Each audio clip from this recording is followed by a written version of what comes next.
4월 2일 화요일 매일 성경 묵상을 시작합니다. 오늘 함께 나눌 말씀은 신명기 18장 15절에서 22절입니다. 신명기 18장 15절에서 22절 말씀을 제가 봉독합니다. 네 하나님 여호와께서 너희 가운데 네 형제 중에서 너를 위하여 나와 같은 선지자 하나를 일으키시리니 너희는 그의 말을 들을지니라. 이것이 곧 네가 총회의 날에 호렙산에서 내 하나님 여호와께 구한 것이라. 곧 네가 말하기를 내가 다시는 내 하나님 여호와의 음성을 듣지 않게 하시고 다시는 이 큰 불을 보지 않게 하소서. 두렵건대 내가 죽을까 하나이다 하며 여호와께서 내게 이르시되 그들의 말이 옳도다. 내가 그들의 형제 중에서 너와 같은 선지자 하나를 그들을 위하여 일으키고 내 말을 그 입에 두리니 내가 그에게 명령하는 것을 그가 무리에게 다 말하리라. 누구든지 내 이름으로 전하는 내 말을 듣지 아니하는 자는 내게 벌을 받을 것이요 만일 어떤 선지자가 내가 전하라고 명령하지 아니한 말을 제 마음대로 내 이름으로 전하든지 다른 신들의 이름으로 말하면 그 선지자는 죽임을 당하리라 하셨느니라. 네가 마음속으로 이르기를 그 말이 여호와께서 이르신 말씀인지 우리가 어떻게 알리요 하리라. 만일 선지자가 있어 여호와 이름으로 말한 일에 증언도 없고 성취함도 없으면 이는 여호와께서 말씀하신 것이 아니요 그 선지자가 제 마음대로 한 말이니 너는 그를 두려워하지 말지니라. 아멘. 여러분, 하나님의 음성을 듣는다는 것이 어떤 느낌일까요? 신앙인이라면 누구라도 하나님의 음성을 직접 듣고 싶어 합니다. 그건 신앙의 연수와 관계가 없고요. 직분의 구별도 없고 목회자나 늘 기도의 삶을 사는 경건한 수도사도 예외는 아닙니다. 어떤 경건한 수도사가 평생을 기도의 삶에 바쳤습니다. 그래서 기도의 사람으로 존경을 받던 수도사인데 어느 날 기도의 자리에 무릎 꿇고 기도를 시작했습니다. 늘 하던 대로 먼저 하나님을 불렀습니다. 하나님. 그런데 갑자기 하늘에서 소리가 들렸습니다. 그래, 내가 듣고 있다. 말해보거라. 그 순간 수도사는 그토록 듣고 싶었던 하나님의 음성이 들렸건만 심장마비로 쓰러지고 말았습니다.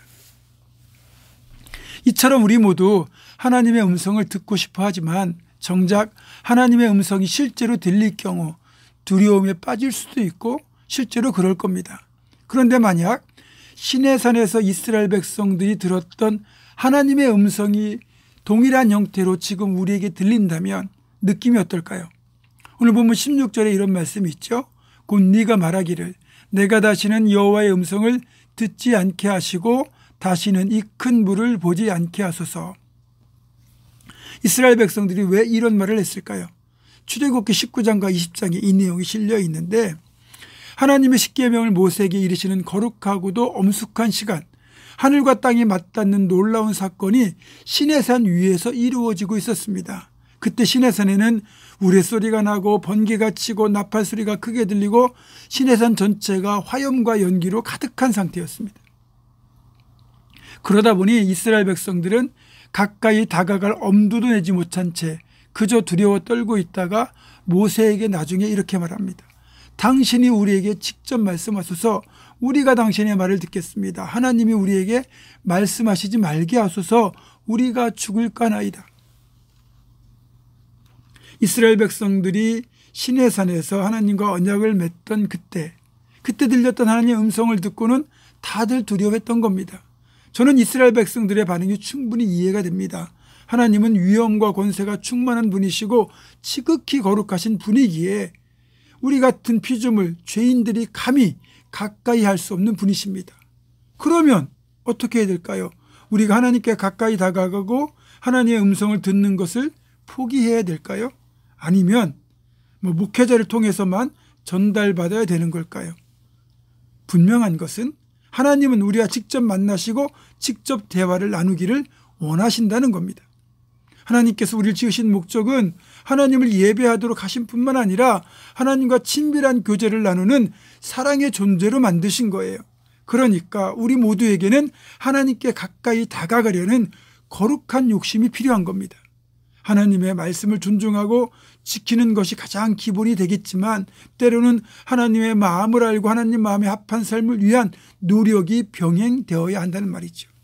이게 무슨 말인가 하면 가까이 다가오지 말라는 하나님의 경고는 우리가 귀담아 지켜야 될 말씀이지만 우리 스스로 하나님께 가까이 가려는 노력은 반드시 필요하다는 뜻입니다. 그렇게 하려면 우리가 더욱더 몸과 마음을 정결하게 하고 거룩한 삶을 살기 위한 실천이 있어야 되는 겁니다. 다만 지금 우리가 살고 있는 이 시대는 하나님의 음성은 이런 식으로는 거의 안 들려오죠. 아시는 것처럼 호렙산으로 엘리야를 부르셨던 하나님이 태풍 속에서도 화염 속에서도 지진 속에서도 말씀하지 않으시고 아주 세미한 음성, 고요함 속에서 정말 집중해야만 들을 수 있는 세미한 음성으로 말씀하셨습니다. 이런 식이 하나님이 지금 말씀하시는 스타일입니다.